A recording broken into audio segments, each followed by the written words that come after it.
Brooke, can you confirm, are we live streaming right now?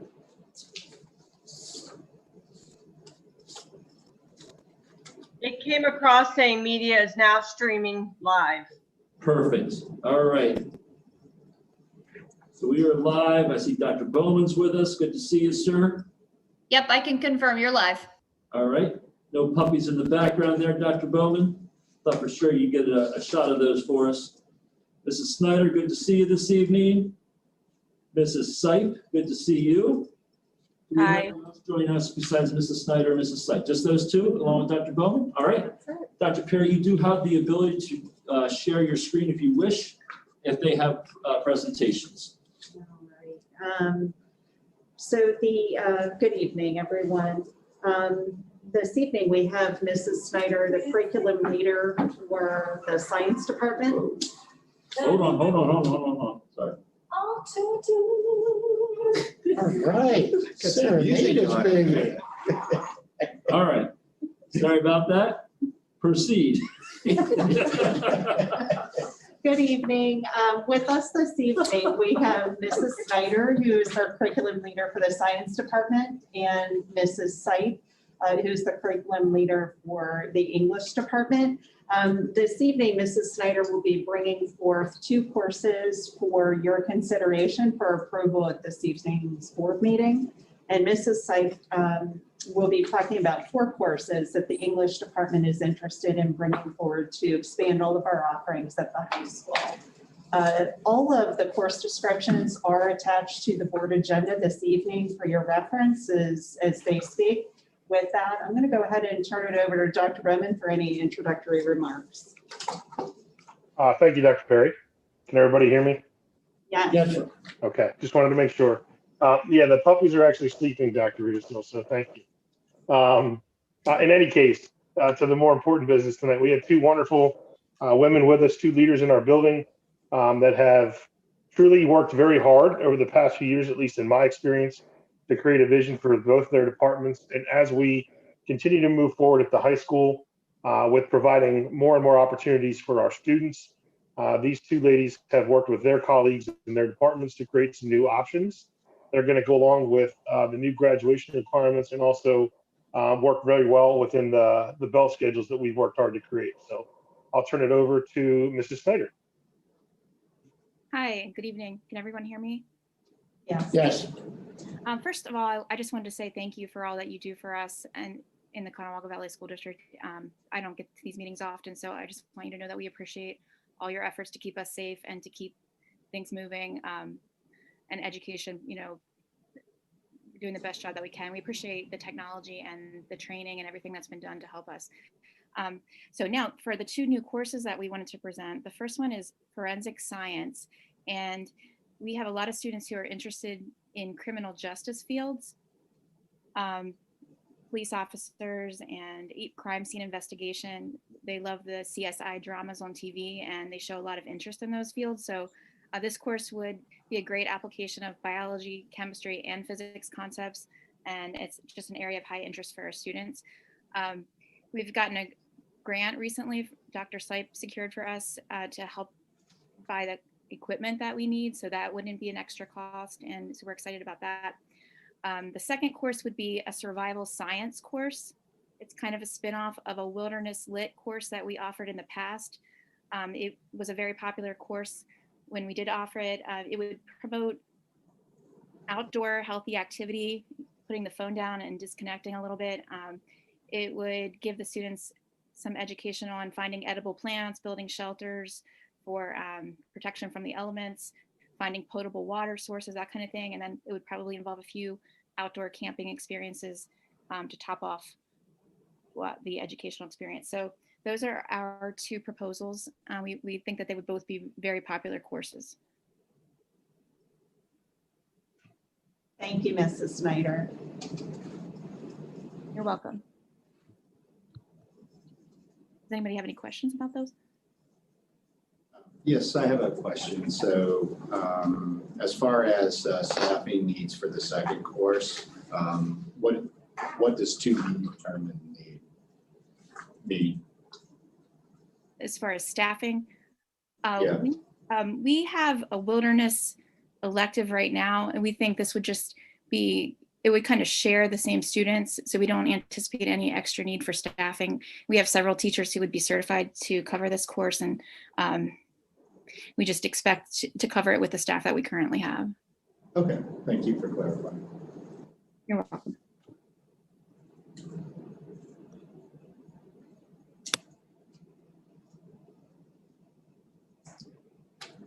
Can we move on to Mrs. Stipe?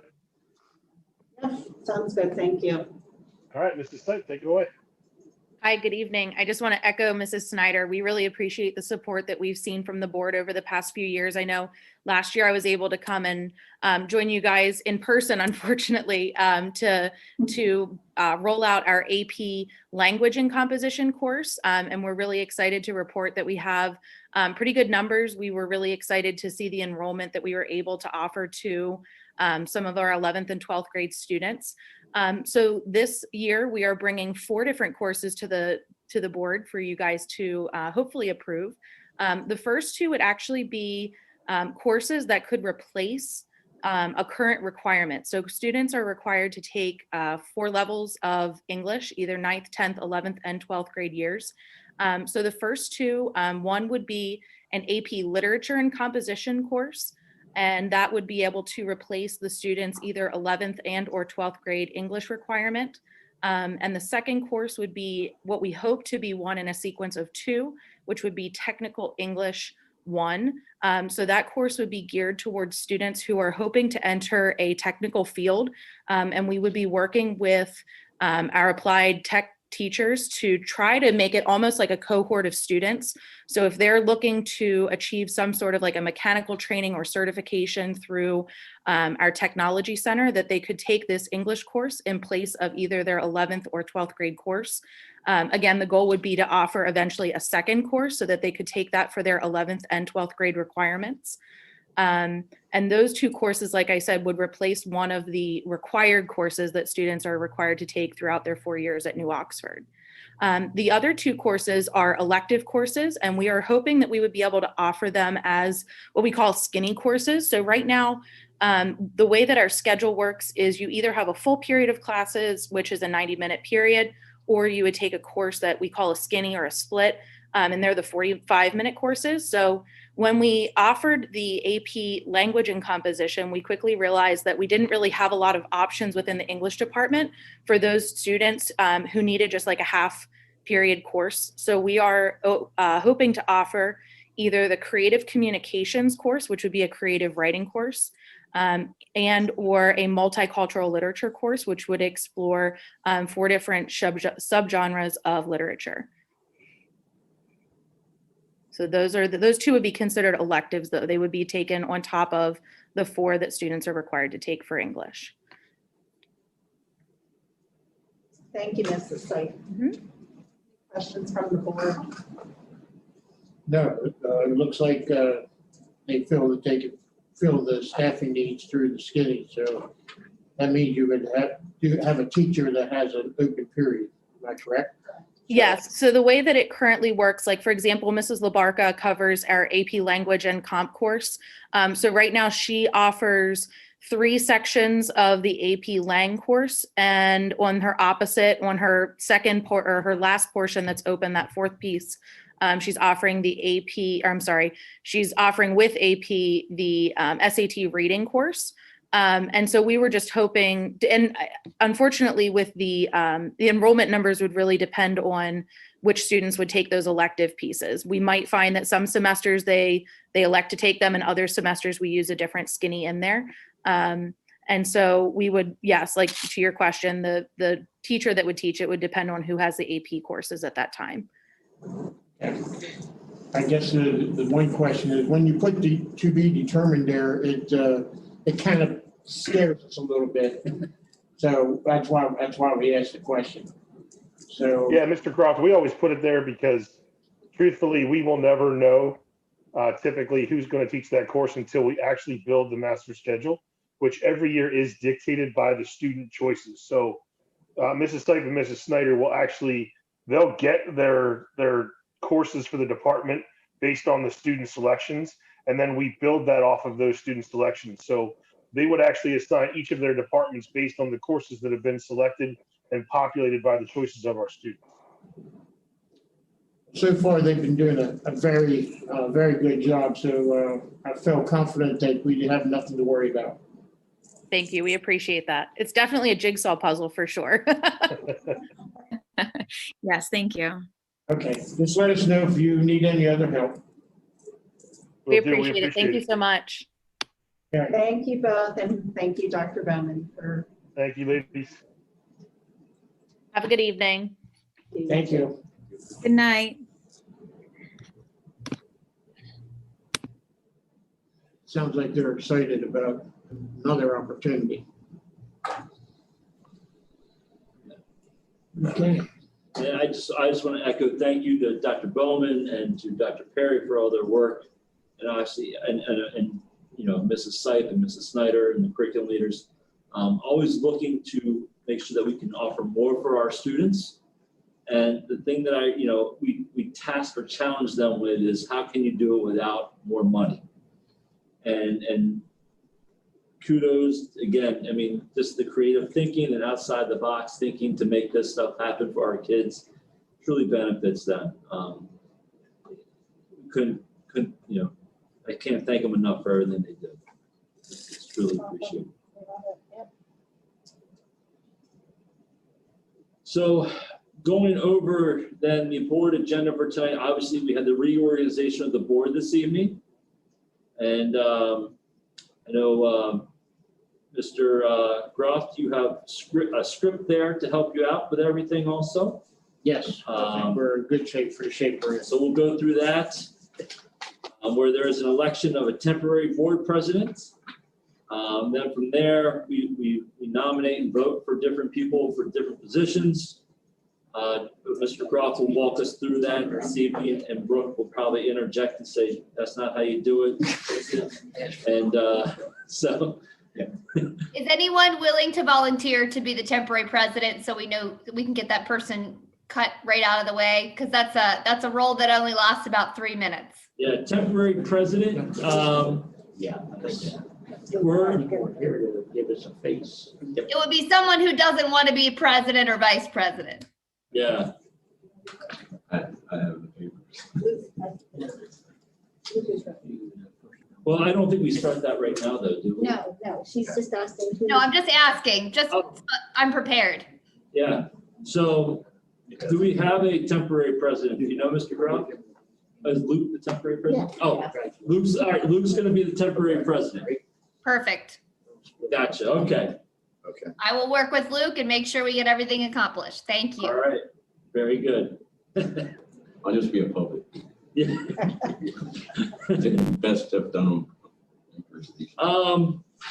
As normal, we'll do finance, and the numbers are in there.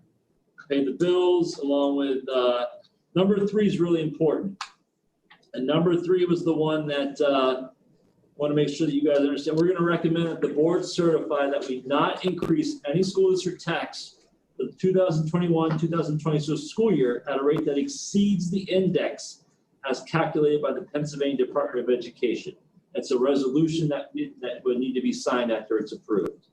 And we talked about this earlier. Right now, they're saying the index might be 4.1. I think it's 3.5. Right now, currently, Yeah. but I'm saying they're projecting to be maybe 4.0, 4.1 at most. And we're saying as a district, we will not go above that. We did look into the idea of exceptions, and we do not qualify for any of them this year.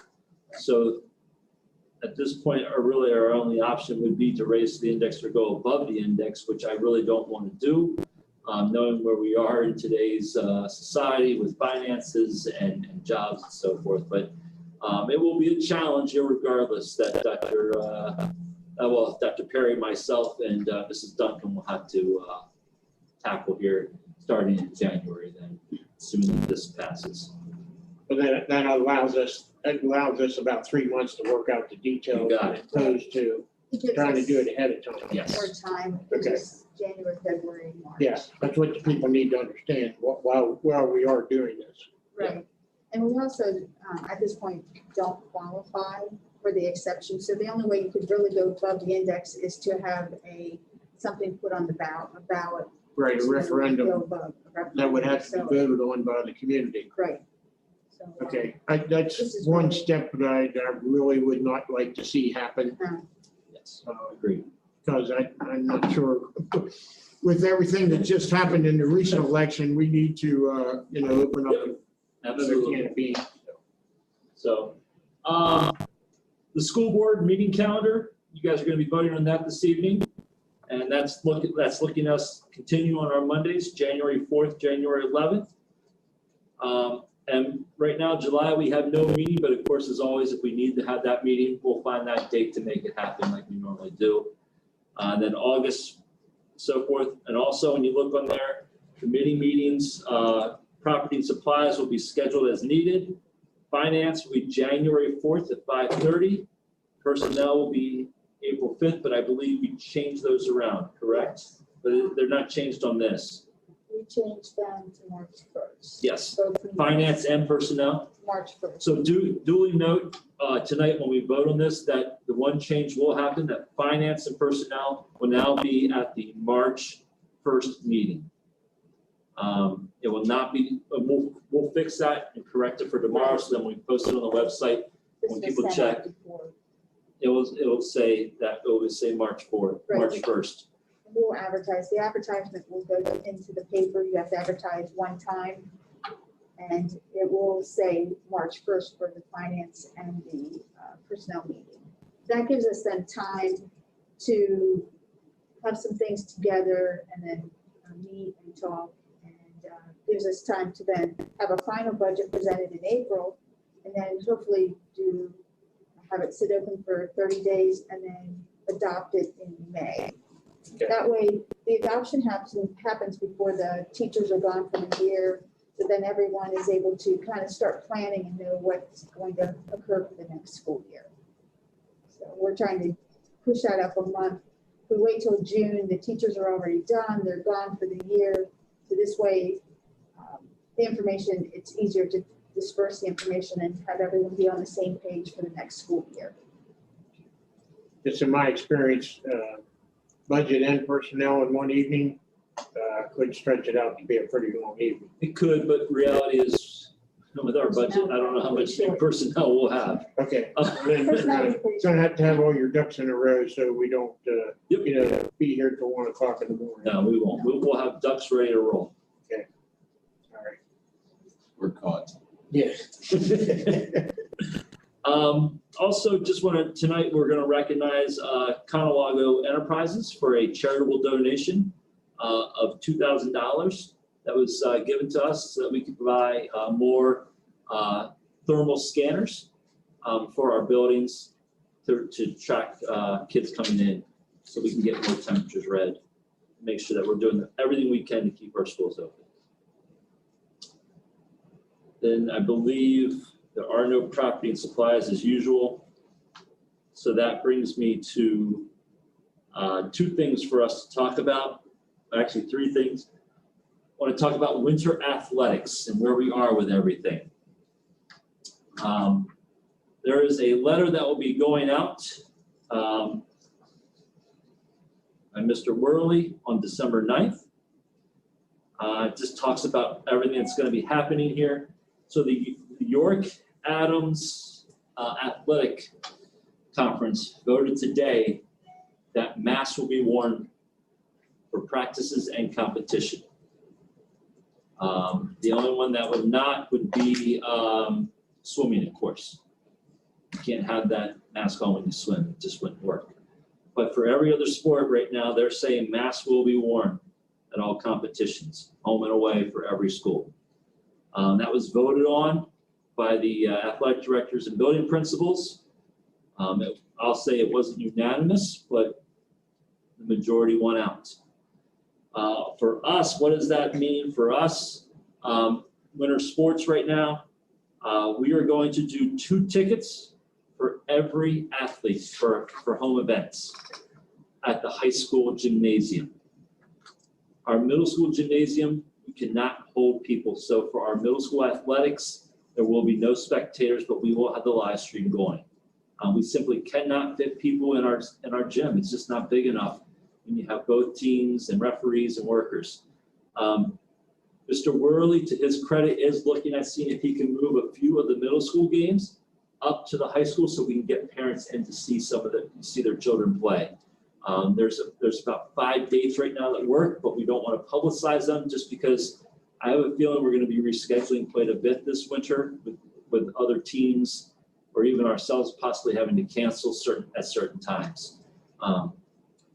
But he'll send this letter out to the community that talks about all the expectations and how to get into the games, and the idea that when you're in the game, the mask ordinance will follow suit also, just like it does anywhere else. We can have spectators. The issue is with spectators, we have to adhere to the 10% capacity rule, and our middle school gym it's just not a big gym to begin with. We only have one side with bleachers. Until you're with cheerleaders and everything else, we simply just could not get everyone in that we wanted to. But we will have, for all varsity contests and junior varsity contests at the high school, every athlete will get 2 tickets to watch the game for their parents to come watch the game. Are there any questions on athletics in regards to what we're dealing with in that regard? If we have a COVID situation where we cannot play a game, do we forfeit it or do they try to make it? We will do our best to make it up. I think forfeits only really applied to the PIAA and District 3 championships. As far as league competition, we'll reschedule as much as we can to get everything done. Okay. Or if we don't play, it won't be a loss. We'll have to figure out. I know at some point you have to get so many games in to qualify for districts. So I think the idea would be to make sure that we have enough games to qualify for districts, and then if we have to make something up, and if we can't, it's okay because we have enough for districts. Now, is it just going to be league play, no tournaments, no? As of now, right now, I believe we are looking to do tournaments. And I know he says in here, if we have tournaments, there are no spectators for tournaments at all. Just because with multiple teams and trying to house them in our gym in different spots, they're going to have to utilize the balconies and other spaces anyway. So we're looking at that right now. We are looking at out of league play also. We were to have a scrimmage set up with Manheim Township, but obviously Manheim Township is remote until I believe January. So all their extracurriculars are not happening right now. So, but yeah, we do have some out of league contests scheduled. Obviously with the tournament, we talked about I think it's usually a holiday tournament. One of the teams that was supposed to come can't come. So we talked about just making it a tri-match instead of a tournament where we might bring in 2 local teams from Union and maybe Hanover, and we'll play each of them and then they'll play each other also. We'll work something out, but there'll be no fans at the tournaments because we're not charging any money anyway to get in. All the events will be free again like they were in the fall. Okay. Thank Any you. other questions or concerns on that? It'll be interesting to see how wrestling goes. It will be interesting to see how wrestling goes. I don't know if this is a topic that's finished yet. Mr. Worley had indicated that the ADs have time. Technically, the first contest doesn't happen until December 18th. So they still have another week. And I do think they plan on getting back together to make some final, just to make sure everyone's okay with everything. Because there is that concern with wrestling. There's also the concern with competitive cheer, with some of the tricks and stunts they do that, someone catches a mask or something else that could be seriously injured. So they are looking into that also. But as of now, today, this is what they voted on, but I imagine they'll be getting back together next week before they kick everything off. Well, the refs are really concerned about, somebody hooking the mask. And, Yeah, so, well, and we're losing referees also. Today I found out we had about 6 to 7 referees said they will not referee basketball this winter. So just like we did in the fall, we're going to have to be flexible, move games around. So Arbiter will be changing quite a bit, I'm sure, all the time to adjust for these things. Because obviously, think about on a Tuesday or Friday night how many basketball games go on. If you don't have full refs to do the games, that means you're going to have to move them to Saturdays, to off nights that don't interfere with those that wrestle. Because I'm sure some of those wrestling referees also do basketball and they do multi-sports. So, but it's a challenge. I know Mr. Worley's up to it. And he'll do a great job making sure our kids get their athletic experience. The other thing I want to talk to you about is our website. We have done quite a bit of work already to our website personally, but I will say that I am finding keeping our website up to date and keeping it somewhat user-friendly is definitely something I'm not an expert at. And I say I'm not an expert, so then I go to Mrs. Beans and I go to Mrs. Swift to help me, but they also have other jobs. So a company called Edleo has approached us about taking over our website. There is a cost to that. That cost this year will be covered by grants, and then moving forward, the maintenance fee of it every year we would pick up as part of our budget process. The nice thing about the Edleo website, I know Dr. Perry got to see it firsthand, and Mrs. Duncan did also. It takes care of all the ADA compliance stuff that we need to do. We don't need to worry about it. In addition, they design everything for us, and then everybody gets a login to log into the Edleo accounts. And in addition to that, it's a communication tool also. So right now, people get everything through Skylert through us. Skylert would go away and everything would be done through Edleo. With Edleo, the nice thing with that is if I go to send a message, I can click a button for Twitter and click a button for Facebook, and it automatically sends out that message to those platforms also with one click of a button. So it'll be voicemail, email, Facebook, Twitter. If we had Instagram, it'd be Instagram also. Not cool enough for Instagram, so I apologize. So, but we would just look to see if the board's okay with us to proceed forward with that this evening. And, redesign, we would look to redesign and have that kicked off probably at the end of January, beginning of February for a new website for our district. Is there any reduction in? What's our cost going to be after the first year? So what will happen is right now, what we pay for Skylert will go away, and we'll take that money and apply it to the Edleo. So year one Edleo is approximately $9,000, which will cover in grants, and then the yearly tuition is the same cost. I say yearly tuition, the annual fee will be the same cost as what we pay every year for Skylert. So it will be a wash in the budget. Okay, tell them to keep it as simple as possible. There's a lot Well, of people that's the goal. Right now, our website's very difficult to navigate. We have simplified it, and I'll show that tonight as part of my public presentation, is what we've done to the website, and also talk about COVID.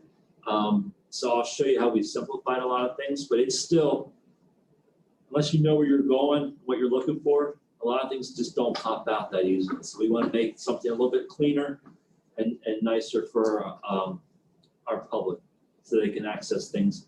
Because I know, good or bad, once a year I usually get a letter from somebody saying, we don't have this, we can't find this on your website. So hopefully that will address a lot of these issues.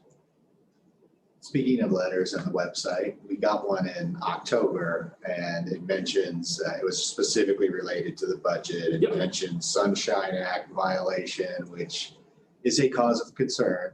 So we are on that. We have already published an annual report that I'll show tonight. In addition, Mrs. Duncan is working on gathering past budget presentations to add to her webpage. I'll show you, again, this is all a work in progress. It takes time. With Edleo, we would give them all that, and they would design it for us, and it would be ready to go. Whereas Mrs. Duncan would not have to be a webmaster also. Though she could be. She wanted to. She chooses not to, she said. So, So I just want to give you an idea of, what we're dealing with there.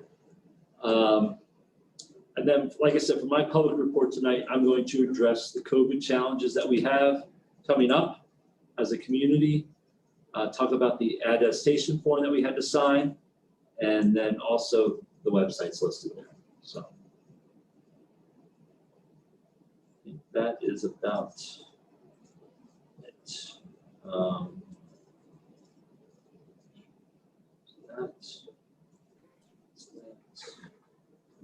The deal after the meeting, are we going back into executive session? Yes, we will go back into executive session after our public meeting. Okay. All right.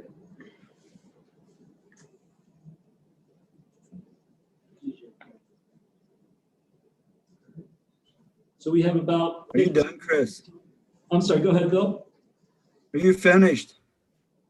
I am, sir. We have like 16 minutes. Is it something can handle now or not? I have a feeling that that executive session will take a little bit longer than 16 minutes. I would like to make sure that, we're unified on what we may want to do in that executive session, because that will be a vote that needs to happen in January. We can't start early, can we? Brooke, can we start early or is that not allowed? You can start early, but do you want to go to a quick executive session and sort of lay out what you want to cover later so people have some time to think about it? It might shorten what you do on the back end. I got to figure out how to stop the live stream. Hold on. I was gonna say, you don't want to miss it. Fingers crossed.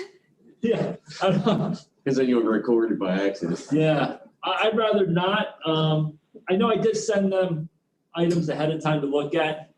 Okay.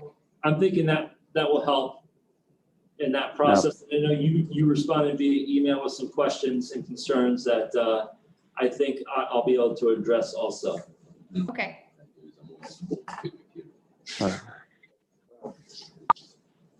Keep it as short as we can.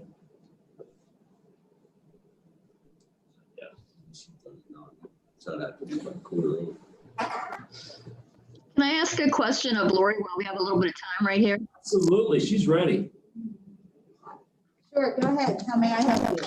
Okay, just an easy one. The index that we were talking about that's for 2021 is how much, and the 1920 was how much? The 1920, I actually have to, I'm trying to remember. The tax.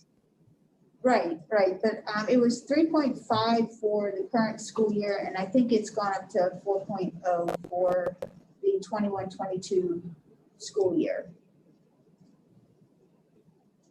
But that's not 4%. 4.04. That's right, it's So we're raising the tax, it's a the, half percentage point from last year to this year. right, it's the millage rate that it's referring to. Not that everyone's taxes would go up 4%, it's just, it's the millage rate that But changes. yeah, that's okay, but last time it was 3.54 and now it's going to be 4.04. Something of that nature. Right, it was 3.5 and it'll be 4.0. Okay, thank you. You're welcome.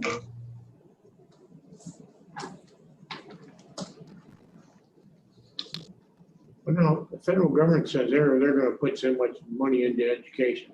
Does that look like we might get somewhat of an increase, or they're just putting monies out there and whoever gets it gets? If it's from the federal government, it would be through grants. Okay, So, I mean, that's how we receive federal money. We receive in two ways for the district. We receive it from the food service. Their reimbursements are there's federal Okay, reimbursements yes. for food service. And then the second means is we receive federal monies through grants. okay. So there's gonna be monies available. We just need to be diligent in trying to go after it. Right, and Dr. Sipe handles that, and she's Okay. always looking for new grants and things like that that will help us. Yeah, I just read different articles where, I don't know if they're advertising it on purpose at this point, or just now picking it up through all my emails that I get. I mean, so far, we've probably have received since the COVID, three grants that were federal grants. Okay. And each were substantial amounts of money. But they were for specific things. Right. No, we had to Well, use, I mean, things that would help you with the COVID process. right. Okay, any chance that we could start a couple minutes? But we gotta get everyone in here, as far as the principals. Oh, okay. Yeah, I Dr. think- Corbin just joined us. Yeah, Yeah, you can't, Next door you to can't us. start early because you have an advertised meeting for 7:30. 7:30, yeah, All right. so. But while we're killing time, then I'll, my comment on the curriculum is I do like how we've added the technical writing, which matches with the CTC, very, very good. And it also matches for like engineers and such. It's a completely different type of reading and writing.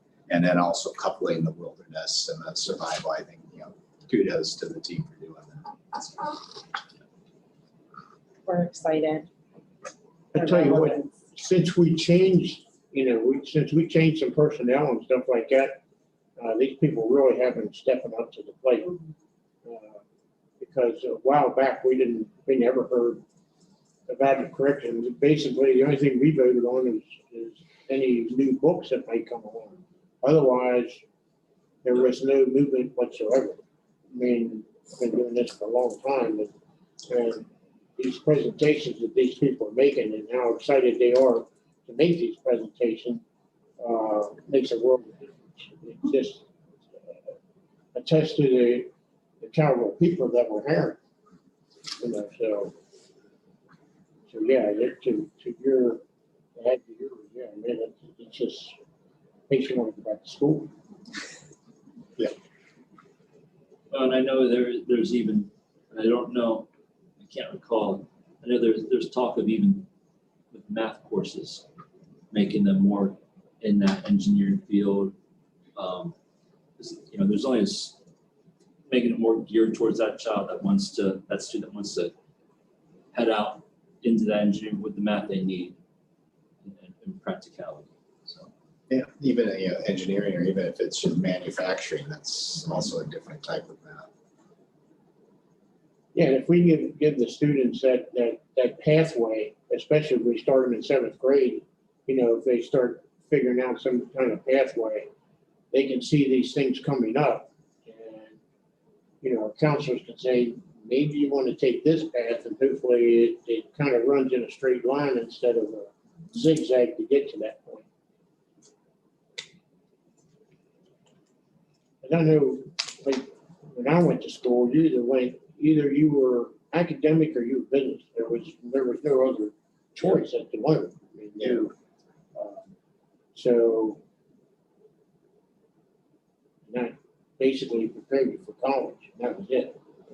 There was no alternative.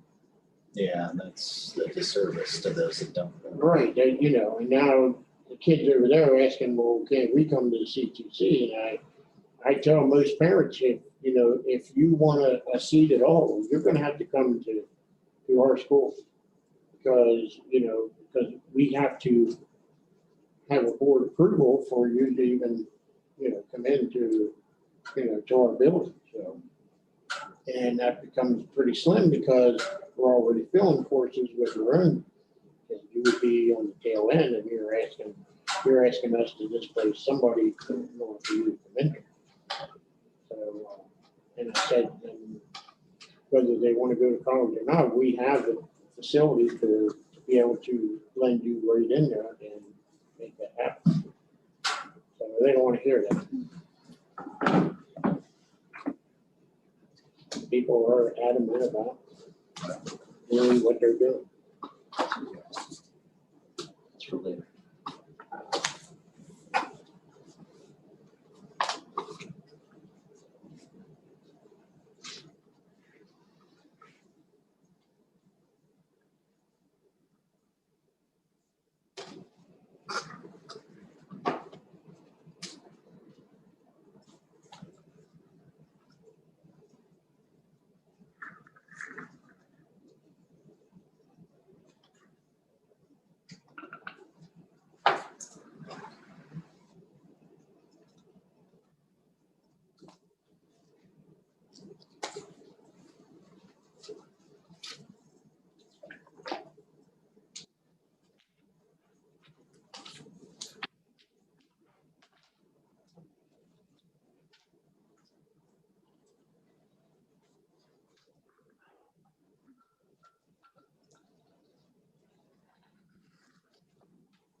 Must have everyone.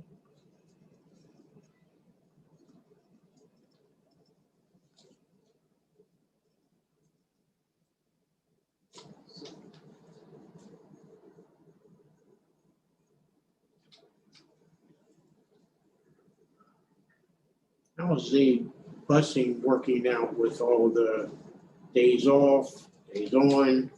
You know, we keep going flip-flopping back and forth. Bobby is so well organized and planned, and it's really going well. Good, all right. Because I can tell the days that, you know, there is 2 buses that go by our house, you know. Carol said this morning, oh, school must be open today, buses are running. Well, So, yeah, if it was, for us, we were still remote today, but the lone Catholic, I think, we still have to provide transportation for all of the lone Catholic and everything else.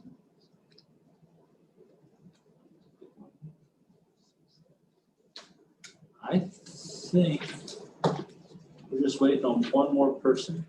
okay, well, we have 4 minutes. Yep. I recall, I think it's Dr. Bowman. So.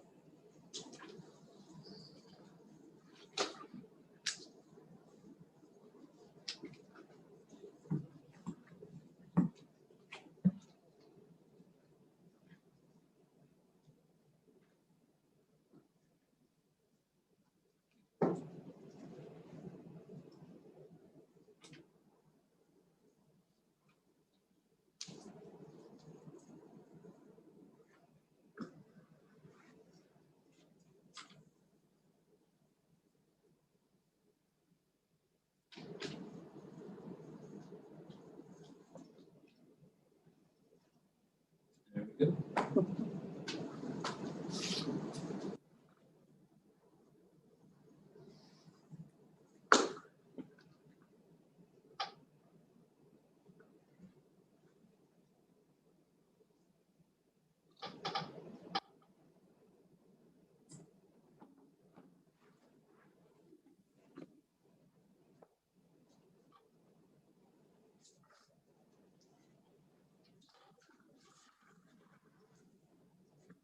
Elementary.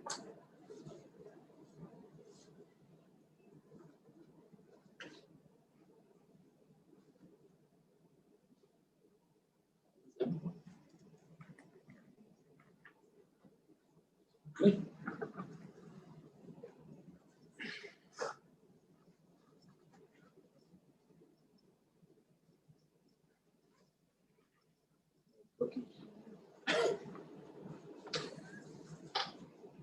Didn't make me up to say it. Yeah, no.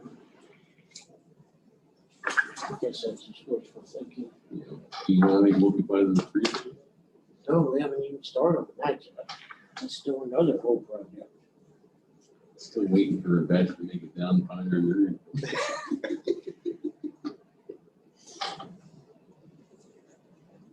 It's been about like 3 years now since we mentioned that. By the time the Christmas season gets in, don't even get into January, there's one left. Kids eat good while they're. There's a lady selling something online that $1.5 million. Okay, huh? There's Late night or lack of oxygen? Hey, come back, Bill.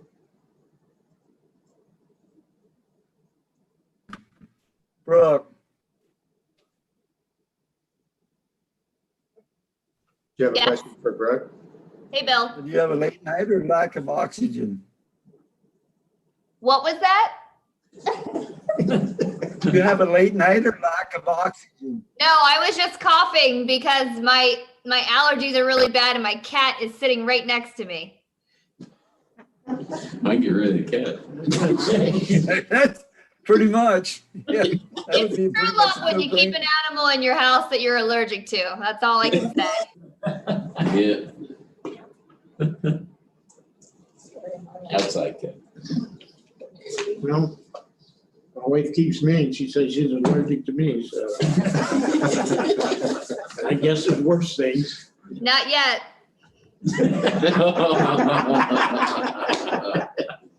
All right, that's wrong. I got 7:30, sir. All right, we are going to open the meeting December 7th. Madam Secretary, are you ready? Yes. All right, we will pledge allegiance and have a moment of silence. Pledge allegiance to the flag of the United States of America, and to the republic for which it stands, one nation, under God, indivisible, with liberty and justice for all.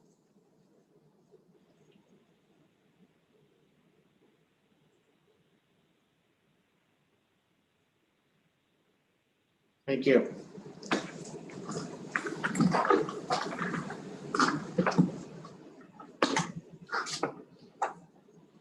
Before we start, we did have an executive session for personnel reasons and legal matters. And as a matter of record, we will also have a executive session after the meeting. So we need to report that. All right. You should have before you the meetings of the previous meeting. Is there any one that would like to approve the minutes? I move we approve the minutes. Jeff approved them. We need a second. Second. Bill says second. Okay, for the Are we gonna second. complete the reorganization? We need to do that first. Yeah. Oh, We I'm need to sorry. do it first. Right, I'm sorry, but jumping ahead of the game here. All right, Madam Secretary, do you have anything to report? Meeting has been noticed? Yes, the meeting was duly reported and notices were sent out to all the board members as required by the state school code. Okay.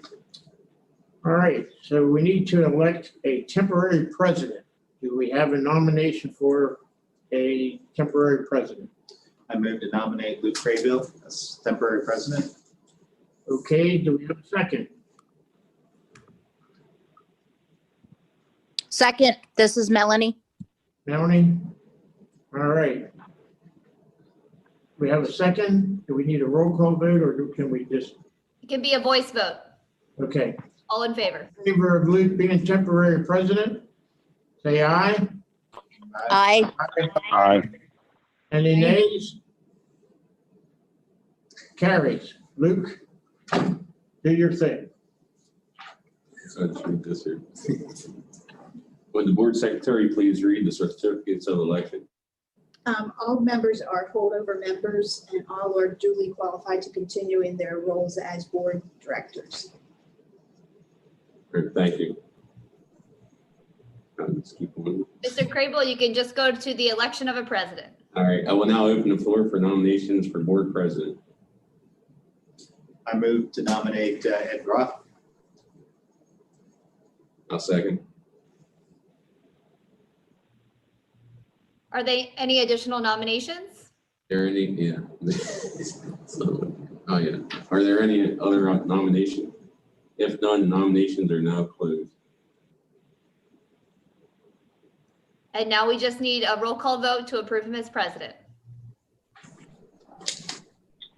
All those in favor of Ed as board president indicate by saying aye. Aye. Aye. All right, I'm going to continue with a roll call vote. Mr. Flickinger, Yes. Mr. Huffman, Yes. Ms. Gauker, Yes. Mrs. Bolton, Yes. Mr. Craybill, Yes. Mrs. Souter, Yes. Mr. Kinshu, Yes. and Mr. Groft. Yes, thank you. All right, since I am president, I will take over the balance of the meeting. Your duties are relieved. Thank you for your service. Thank you, Mr. Crable. Well done. Okay. All right, so we need to elect a vice president. So we will open up the nomination for vice president at this moment? I'd like to nominate Jeff Kinshaw. We have a nomination of Jeff Kinshaw. Do we have a second? Second, Tara. Okay. Tara, a second?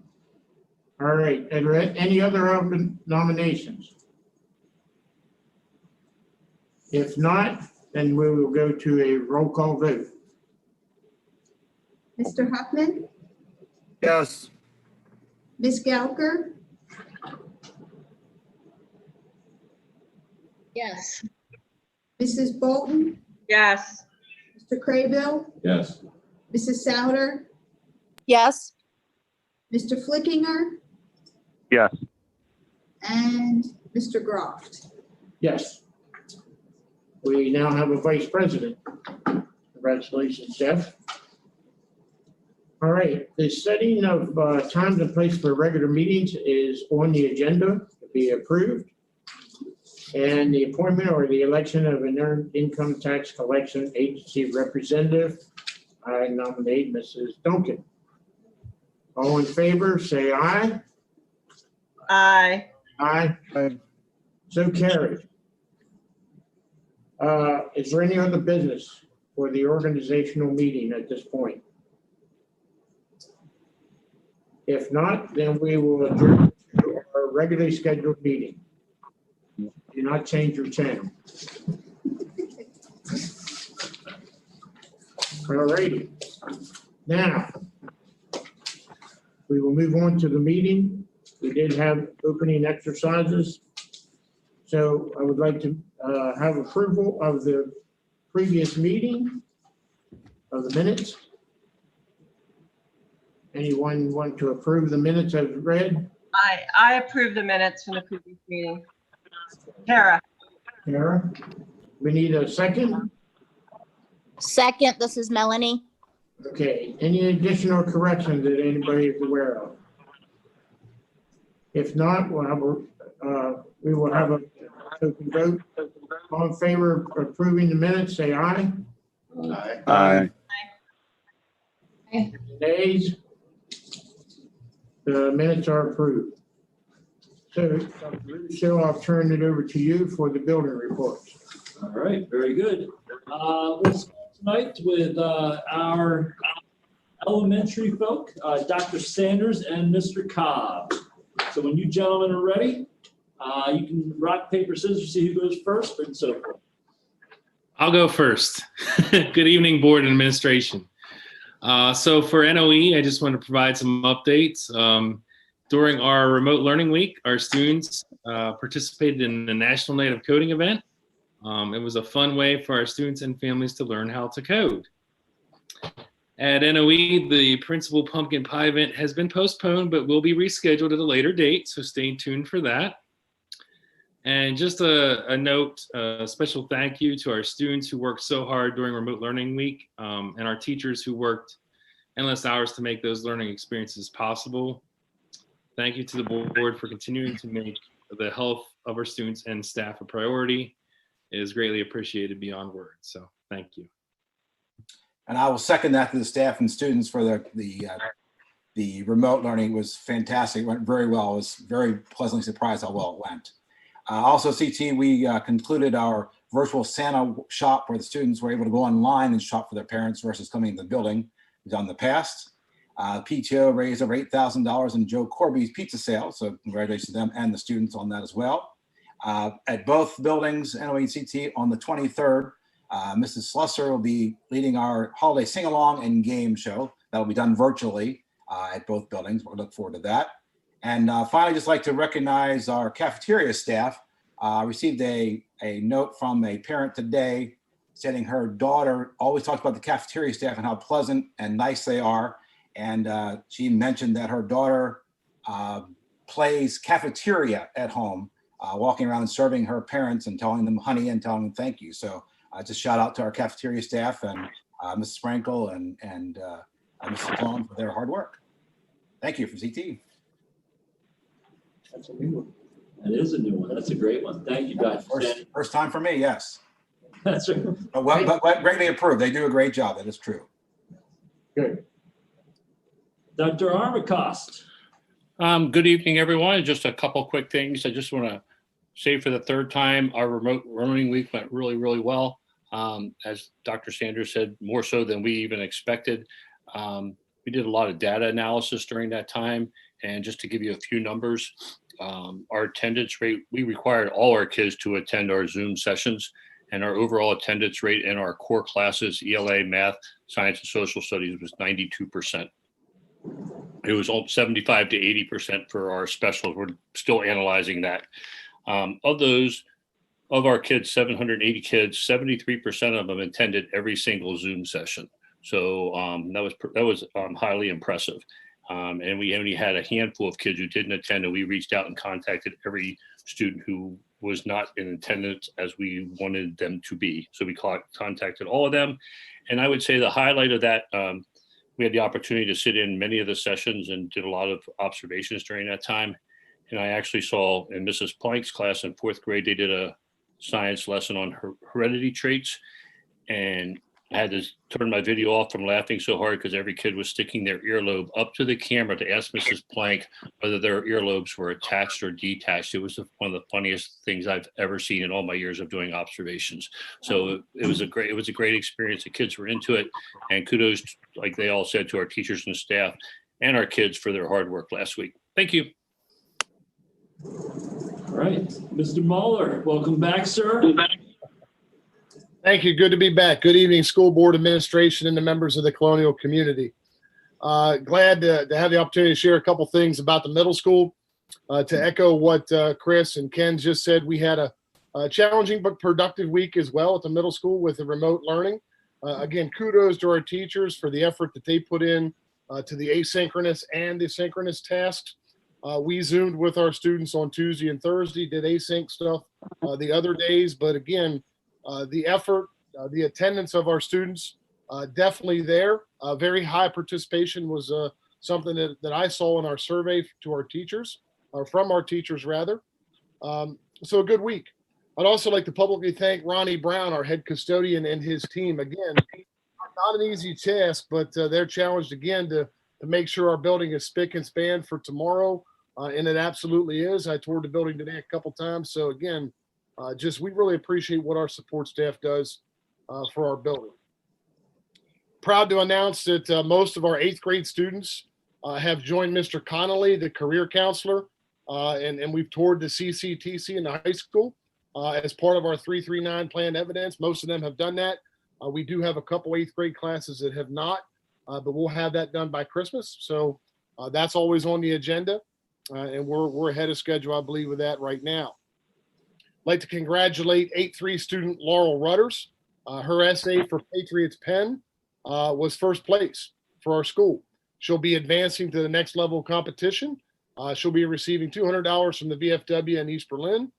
And we do have a couple other students who are also receiving monetary awards. Some from 7-1, Taylor Finkenbeiner and Callie Nieder. From 8-3, Hayden Tyler and Jenna Yost. And from 8-2, Caitlin Dickin, Maggie Baker, and Elena Dole. They're also winners as well. So again, kudos to Mrs. Kahn who organizes that for us, and a couple awards coming their way. So nice work. The orchestra is working hard with the Chord Studios Chamber Music Institute and the intensive this month.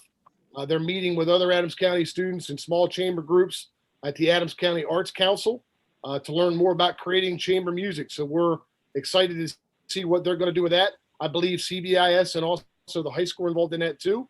So Mrs. McDaniel was pretty excited when I talked to her about that today. And one of the final things that I'll mention, pretty cool opportunity our seminar students have in 7th and 8th grade. They are participating right now in a Future City competition. It's one of the nation's leading engineering education programs, and they're faced with a challenge to develop a city of the future with basically on the surface of the moon. They're utilizing engineering design process to imagine, research, design, prototype, and iterate their lunar city as they learn about astronomy, geology, chemistry, engineering, project management, leadership, and city planning. So they have teams that are collaboratively defining solutions to sustainability issues, showcasing how city residents could utilize 2 moon resources to keep residents safe and healthy, And these students get a chance to do 5 project deliverables. They have models they're making, video presentations, and a 1,500 word essay. And there's a regional competition coming up here virtually in February. So we're looking to hopefully qualify for something like that. And if we do that, we'll be able to compete nationally in the spring.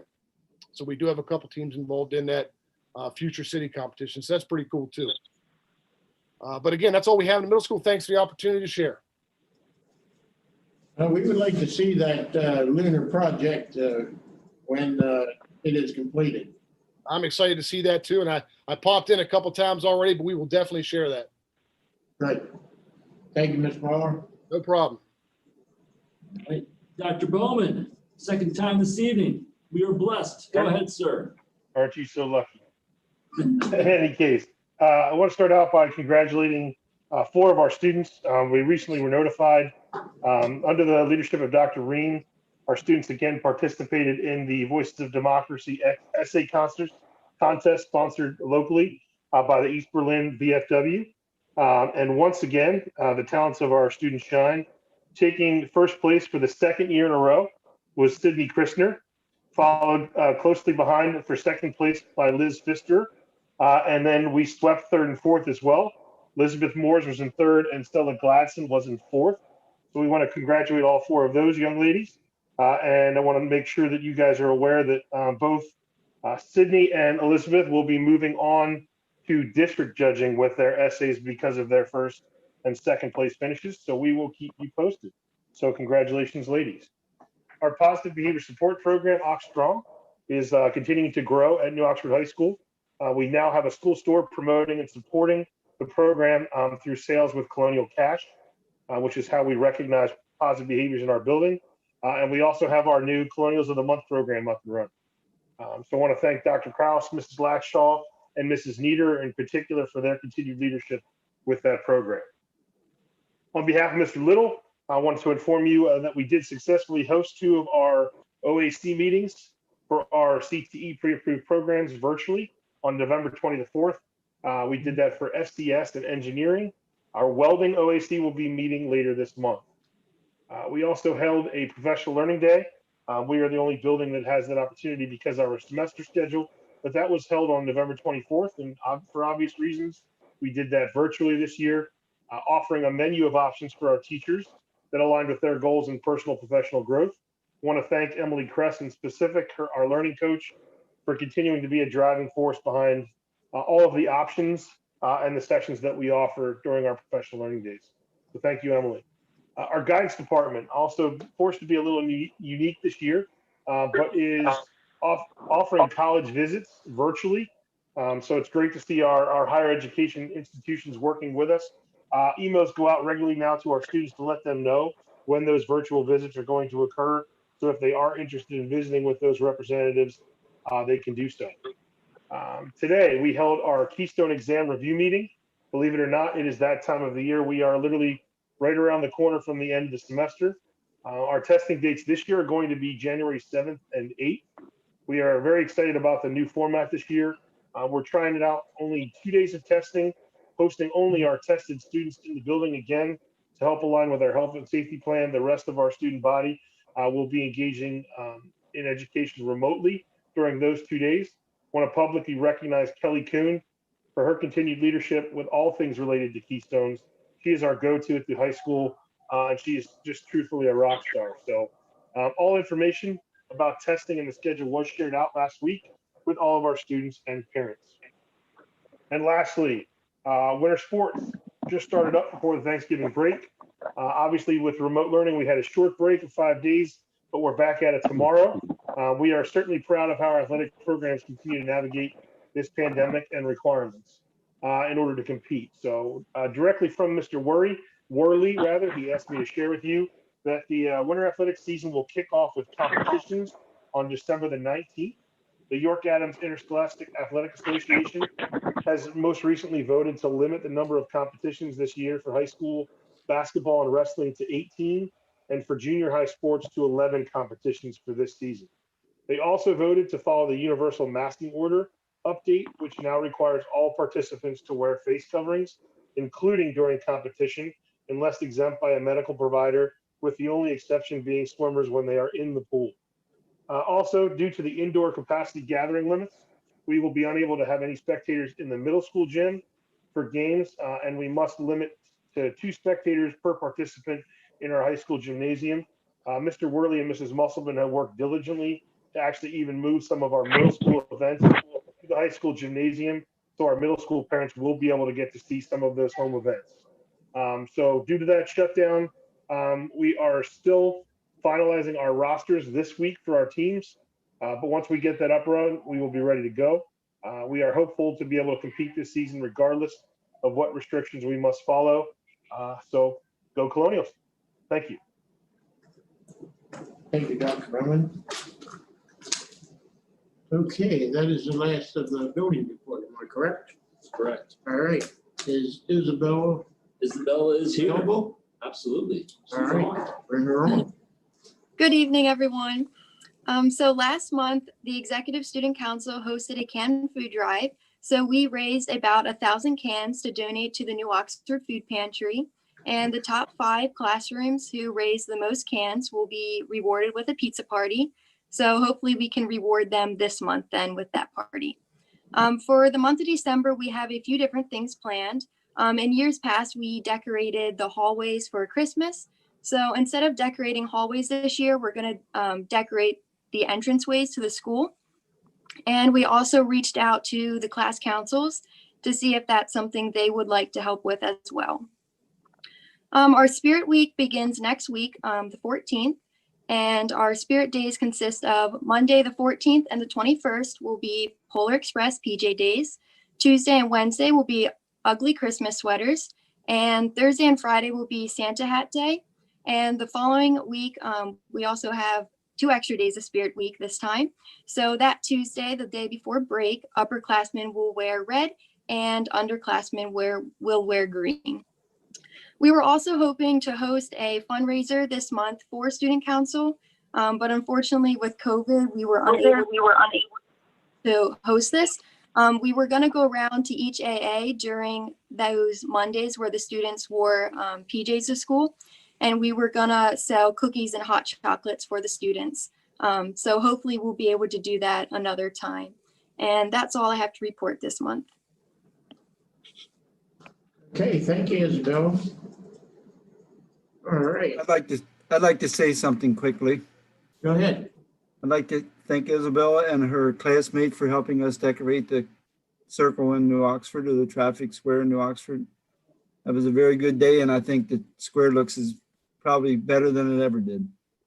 Yes, as a Appreciate matter it very of much. fact, I've heard comments of the square. So yes, if they participated, yes, they should be recognized. Thanks, Bill. Yes. Yep.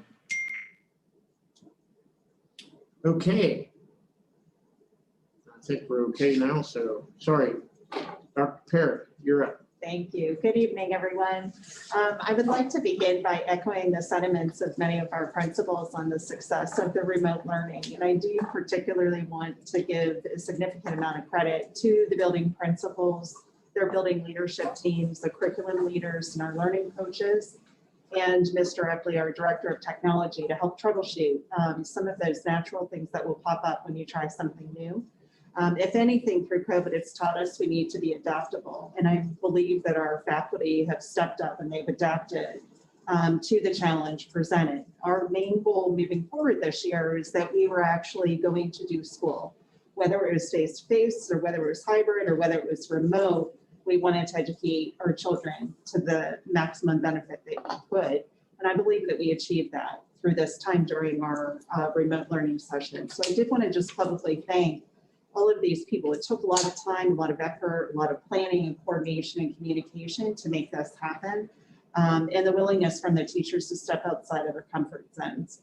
Like Dr. Ummerkost, I had the privilege of being invited to a few of our new teachers' classrooms this week. You know, they were vulnerable. They took a risk by inviting me in to provide them some feedback, and I was honored to do so. 2 of the classes that I observed, the teacher remarked that 100% participation, and that's wonderful. That's exactly what we want to see. The children were well behaved and engaged, and you can tell the teachers did a nice job by creating routines for the children that they can feel comfortable even in an online environment. So I wanted you to know, how pleased we are, and again, to thank you for the support with the technology and Dr. Rudersville, because without that technology K-12, we could not be providing the level of education that we currently are. So thank you for that. The second item this evening that I wanted to talk about is the SAS Institute. That's a standards aligned system through PDE. And they had a virtual conference. Traditionally, it was held in Hershey. It was approved, for attendance this year for me. And unfortunately, I was not able to attend. The title of the conference is New Perspectives in Education, 2020 Vision for Teaching, Learning, and Leading. And it is occurring today and tomorrow virtually. All of these sessions are being recorded. We have Abigail Ricard, who is attending virtually through the recorded sessions, and she's willing to share that out, specific to social emotional learning with our school counselors, as well as diversity as for our special education department. So I'm very grateful that she stepped up and that she was willing to attend and watch and take some notes that she can share all of that information with our colleagues from that conference. And finally, the last item for me this evening are the 6 new courses through the high school. This is in addition to previously approved courses. I couldn't be more proud of Dr. Bowman's leadership, of Dr. Krause, Mr. Little, and working in collaboration with the curriculum leaders in their departments to become innovative and relevant and provide learning opportunities for students at the high school level that's going to truly engage them on their pathway towards our mission as a school district. So many thanks to all involved, and I look forward to how these courses are attended by our students. And that's all I have this evening. Thank you. All right, thank you, Dr. Perry. The 4 or the 6 new courses, as Jeff mentioned earlier, they are going to tie us in to the CTC, and I think our students have a lot to look forward to, especially if we entertain our younger group coming up, what's available in the future here. So, and the curriculum leaders seem like they are really excited to make this happen. So kudos to everyone involved. Thank you, sir. All right. Dr. Rudersville, you're up. Well, good evening. There's no doubt that we're living in challenging times right now. And here at Conewago Valley, we're going to continue to strive to provide the best education possible for our students, while ensuring that we have a safe and healthy learning environment for our staff and students. Since day one, when I had the privilege to become superintendent here at Conewago Valley, it's been my goal to be transparent about where we're going as a district and what we want from our students. And I'm going to continue to strive to meet this expectation. And one of the things that we're starting to do right now is, if you go to our website, you see we're starting to clean that up a little bit. And tonight, you can just see right away some of the things that we're starting to do on the district web page. When you click on district, there's a COVID-19 link now. It's also located in the quick links. So there's 2 places to get there. We have an annual report now that's available that shows last year's budget, teachers, all kinds of information that our public can access. We have our comprehensive plan. We have a district calendar. We have access to our Foundation for Education. We have information on homelessness. We have a superintendent page now that's new. I show that, but I don't want to scare people by them seeing my picture. We have Title IX information, and we have quick contact us page. We still continue to have our building pages along with CVOA access, and also Adams County Technical Institute, ACTI, that's easily accessed. Something new now is our district services. We have a business and finance page that will be updated here shortly with pictures of our business department, along with past presentations of budgets that we've done. We have a central registration button, so if families come and they need to register their children, they can go right here. to make that appointment and get their children registered for all buildings instead of having to travel to each one. We have a communications page that talks about our CBSD brand and newsletters, curriculum instruction, which will be Dr. Perry's page, along with many more down there. We have a school board page that has our board of directors with email addresses and terms that they have. Board calendar, public comment and question form, school board live stream, board agenda minutes, policies, and a right to know policy that we have updated. Our athletics we streamlined so that we have general information. We have access directly to the live stream so that you can watch your children play. We also have a direct link to the game schedules and also public track access so they understand. So if people want to use our track, they understand what the expectations are. We have access for our students, for our staff, for our parents, and we actually have an employment tab now, which is brand new. So people don't need to search in human resources to find what's available in our district. They can click right on the employment tab. But tonight, what I want to talk about is our COVID-19 link. Starting tomorrow on this page, there's going to be important information. And you can see right there, it's called the COVID-19 monitoring dashboard. This will be updated every day starting tomorrow between 3:30 and 4 o'clock p.m. And this will track the number of cases, confirmed, presumed, and probable cases that we have happening in our district, so that people know exactly where we are in every building and what's happening in every building. In addition, I'll still continue my communication that I do, but this will also be available. And this is important that people know that this is here. Because one of the things that people will notice, though, is on this page, we have a attestation form that was signed. And this attestation form, for the district, we had two options to select. We had option one, which said that we as a district wish to be in person, and we take on the responsibility of ensuring a healthy and safe environment.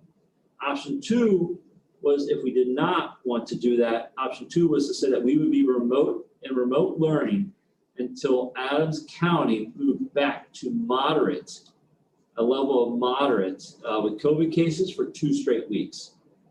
Not knowing when that was going to be, and we know that it's best to have our kids here in person as much as possible, we chose option one.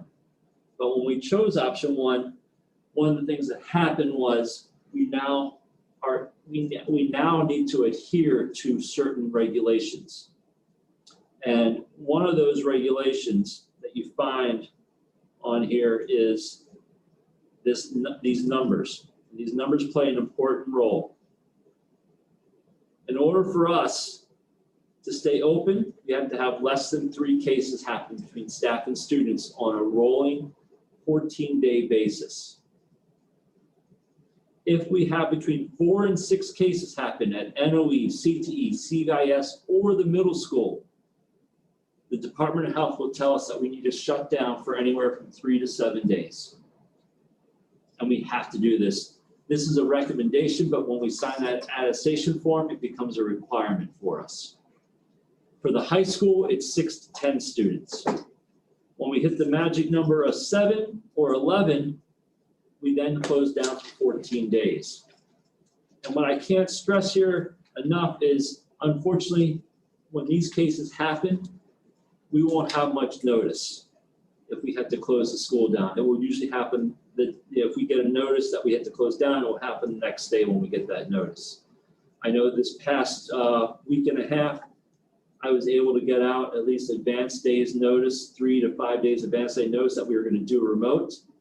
If this happens, this case, we will not be able to get that advance notice out. So I really, really want to stress to our public and our community and our parents, check this page daily to see where those numbers are at, because you'll have a better idea of what may be coming in the near future if we had to, look into those numbers. Utilize this. On our COVID page also is a link. If you click right here, it takes you to the Department of Health. And that Department of Health page has the same information It talks about schools that are smaller than 500, schools that are 500 to 900, and schools greater than 900. It gives you the same numbers that you'll see on ours. In addition, at the bottom of the page, there is a frequently asked questions section that talks about the rolling 14-day period. What student staff members are included in the school building's rolling 14-day period? If a student is engaged in full remote learning, does that count against us? It answers a lot of the questions that our teachers and even our administrators had, along with probably some of that our community might have. So it's a great resource to use.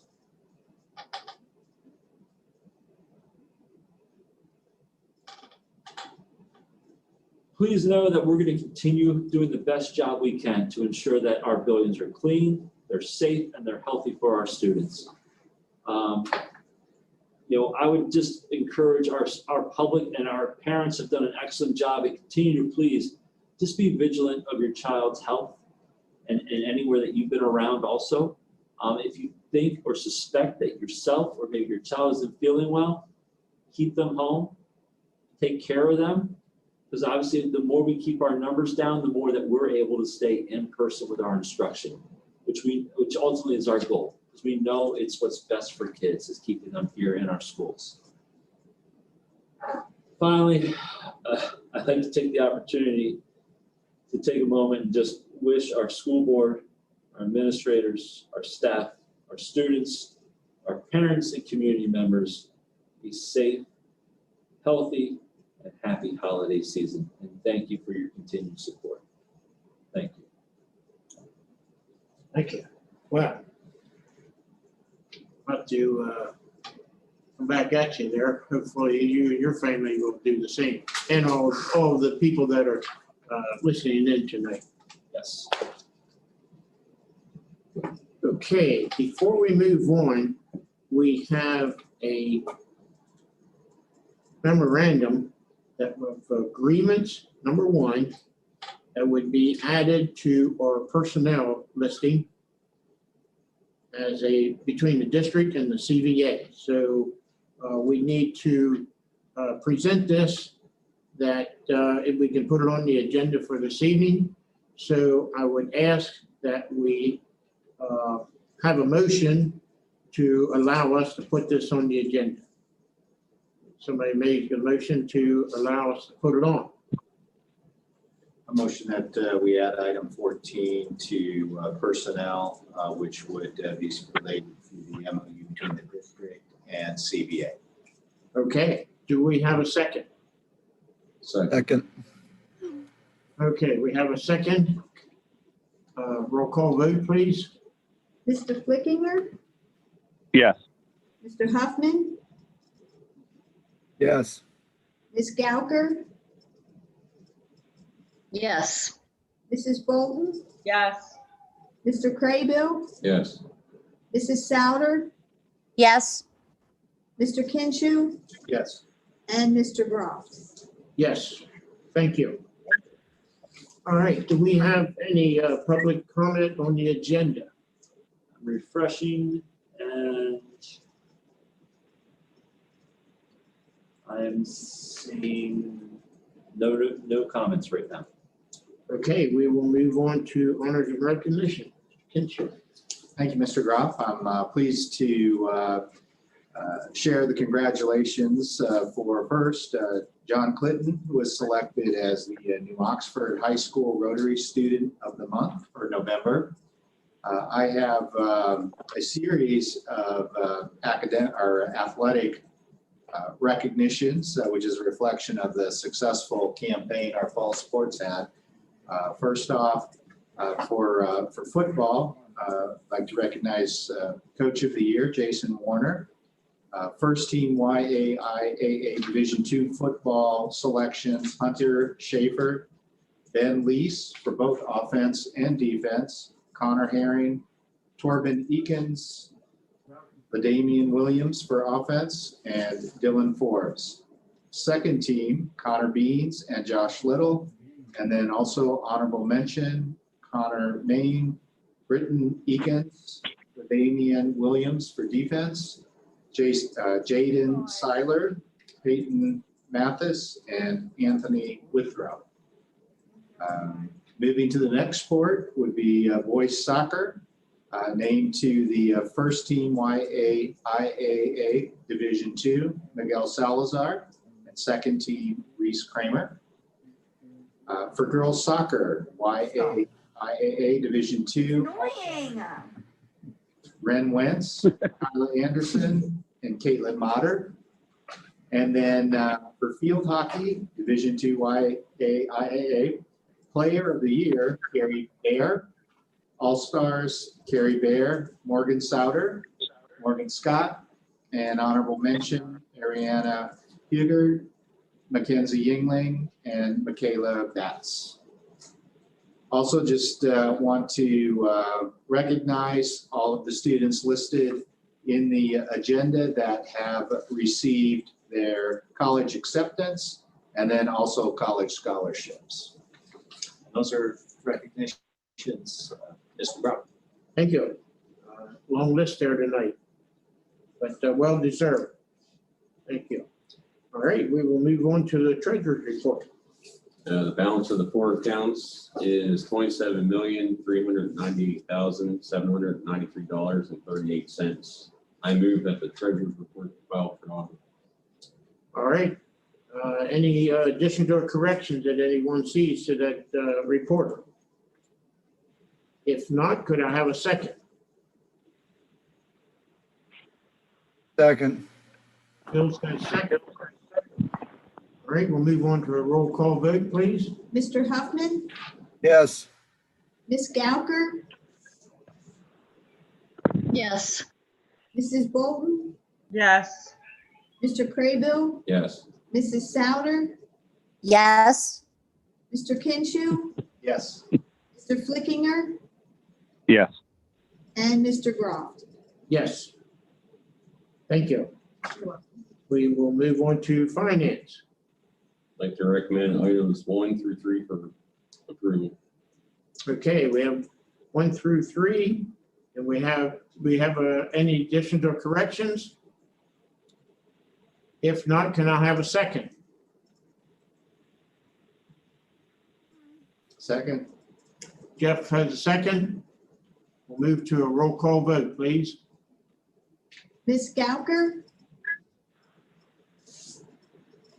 Yes. Mrs. Bolton, Yes. Mr. Craybill, Yes. Mrs. Souter, Yes. Mr. Kinshu, Yes. Mr. Flickinger, Yes. Mr. Huffman, Yes. and Mr. Groff. Yes. Thank you. All right, we'll move on to ways and means. I'd like to recommend items 1 through 3 and number 4, which is a generous donation by Conewago Enterprises to purchase thermometers to use throughout the district at all of our buildings. These, I'd like the motion for approval. Okay, is there any additions or corrections? I'd like to add one addition to item number 1, and that would be to add meeting and finance as an agenda item for the March 1st meeting. Yes, that is correct. And that will be advertised it would be in addition to our calendar that is listed. Okay? Thank you, Jeff. All right, do we have a second? Second. This is Melanie. When he says second, a roll call vote, please. Mrs. Bolton, Yes. Mr. Craybill, Yes. Mrs. Souter, Yes. Mr. Kinshu, Yes.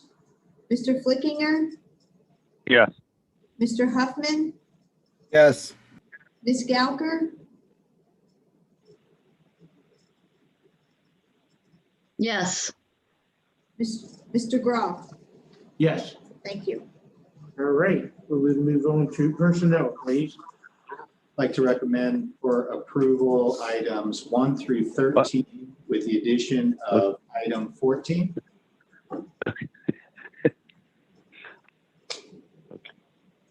Okay. Thank you for Okay.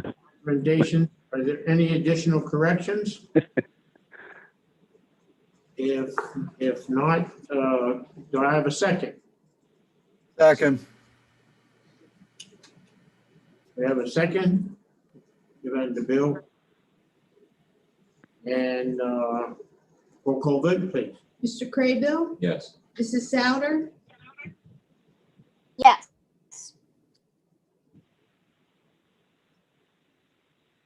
Mrs. Souter? Yes. Mr. Kinshu? Yes. Mr. Flickinger? Yes. Mr. Huffman? Yes. Ms. Gauker? Yes. Mrs. Bolton? Yes. And Mr. Groft? Yes. Thank you.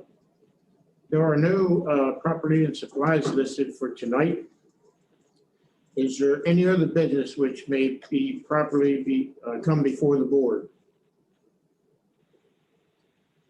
If there are none, do we have any public comment on the non-agenda items?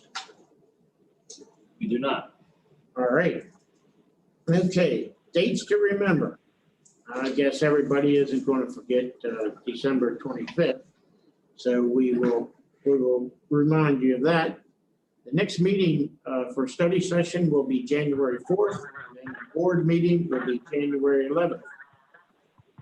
If there is any other business, it is 8:16. I will call this meeting adjourned.